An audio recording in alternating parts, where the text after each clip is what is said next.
Hola, mentes curiosas, bienvenidos a Voces para Aprender. Soy Eric y hoy vengo a hablaros de un enemigo silencioso que casi todos conocemos, la procrastinación. Esa pequeña voz que nos dice mejor después, cuando tenemos cosas importantes que hacer. Pero, ¿es solo pereza o hay algo más? Vamos a descubrirlo y a ver cómo podemos ganarle la batalla. Primero, aclaremos algo. Procrastinar no es ser perezoso. La palabra viene del latín procrastinatus, pro, que significa adelante, y crastinus, que es mañana. Es decir, dejar las cosas para mañana. La persona perezosa simplemente no quiere hacer la tarea y no le importa mucho. Pero el procrastinador es diferente. Sabe que tiene que hacer esa actividad, quiere hacerla y sufre por no estar haciéndola. Es como una lucha interna, una brecha entre la intención que tenemos y la acción que no llega. Y ojo, es muy importante tener en cuenta que descansar tampoco es procrastinar. Descansar es una necesidad básica para nuestro cuerpo y mente.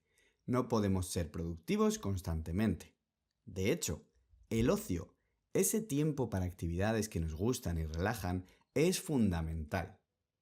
Existe el concepto de ocio creativo, que dice que el tiempo libre dedicado a cosas culturales, o incluso a no hacer nada, y dejar la mente divagar, estimula nuestra creatividad y paradójicamente puede hacernos más productivos a largo plazo. Permitirse desconectar no es perder el tiempo, es invertir en bienestar y en nuevas ideas. Entonces, si no es por pereza o por descansar, ¿por qué procrastinamos? Una de las razones principales es que intentamos evitar sensaciones negativas. A veces es el miedo a no ser capaces de hacer bien una tarea y preferimos ni empezar.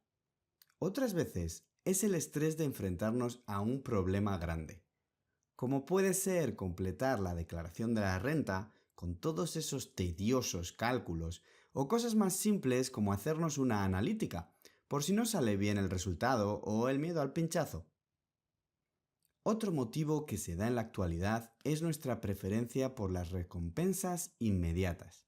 Con la velocidad de las redes sociales nos acostumbramos a querer todo rápido, vídeos cortos, respuestas al instante. Y cuando nuestro cerebro se engancha a esas recompensas rápidas, tiende a evitar todo lo que lleva más tiempo y esfuerzo. Ya entendemos esto un poco mejor, pero ¿cómo lo combatimos? Vamos con las 5 claves prometidas en el título. Sí, no era clickbait. Primera, divide y vencerás. Una tarea muy grande puede parecer un monstruo, pero si la divides en pasos muy pequeños, casi ridículos de lo simples que son, la cosa cambia.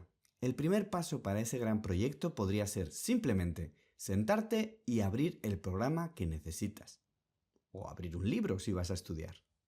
Cumplir ese pequeño paso ya libera una ligera dosis de dopamina, una sustancia en nuestro cerebro que nos motiva a continuar. Segundo, la importancia de empezar. Muchas veces lo más difícil es arrancar.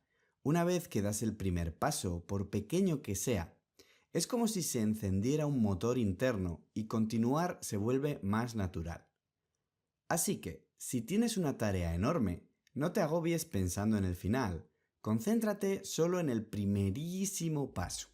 Hay una técnica curiosa llamada la regla de los 5 segundos que fue popularizada por Mel Robbins. La idea es que nuestro cerebro tarda unos segundos en reconocer la parte difícil de una tarea y empezar a poner excusas o resistencia. Así que, si tienes que hacer algo, actúa antes de que pasen esos 5 segundos. ¿Hay que hacer ejercicio? Levántate ya, antes de pensarlo demasiado. ¿Vamos? ¿Sin dudar? Bueno, ahora que tienes tu concentración en mi podcast, puedes dejar el ejercicio para otro momento. Por esta vez, te libras. Tercera, elimina las distracciones. Importantísimo. Si sabes que el móvil es tu punto débil, que ya te digo yo que lo es, escóndelo. Desactiva las notificaciones mientras trabajas. De hecho, incluso apágalo si no lo necesitas. Crea un espacio y un tiempo donde puedas concentrarte sin interrupciones. Esto es clave para lograr una concentración total, volviéndote mucho más productivo y consiguiendo más resultados en menos tiempo. La clave número 4 consiste básicamente en organizar el tiempo, en hacer pausas para mantener contento a ese pequeño mono que dirige nuestra mente y que busca distraernos constantemente. Para ello, le prometeremos recompensas cada cierto tiempo. Podemos utilizar el conocido como método Pomodoro, que consiste en trabajar súper enfocado durante 25 minutos y después descansar 5, en los que puedes hacer lo que quieras. Repites esto 4 veces y luego haces un parón más largo. Esos 25 minutos no parecen tanto tiempo y pueden ayudarte a mantener la concentración. Además, el cerebro trabaja más contento si espera una recompensa en un tiempo previamente establecido. Y para acabar, un consejo personal, y la que sería la última de las claves. Sé amable contigo mismo. Procrastinar es algo normal y a todos nos pasa. No te castigues ni te sientas mal contigo mismo por hacerlo.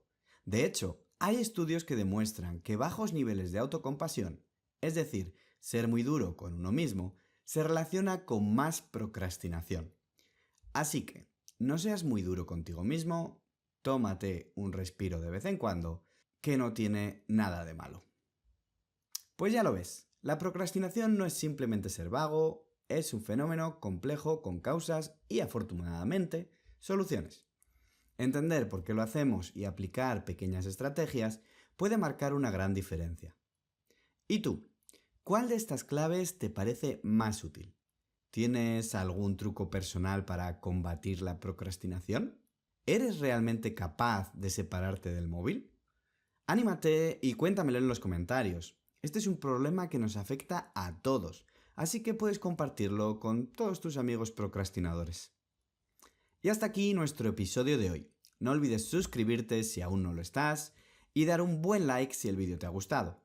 Recuerda que tienes todas las transcripciones en un enlace en la descripción del vídeo y que si quieres que trate algún tema en particular, lo puedes decir en los comentarios.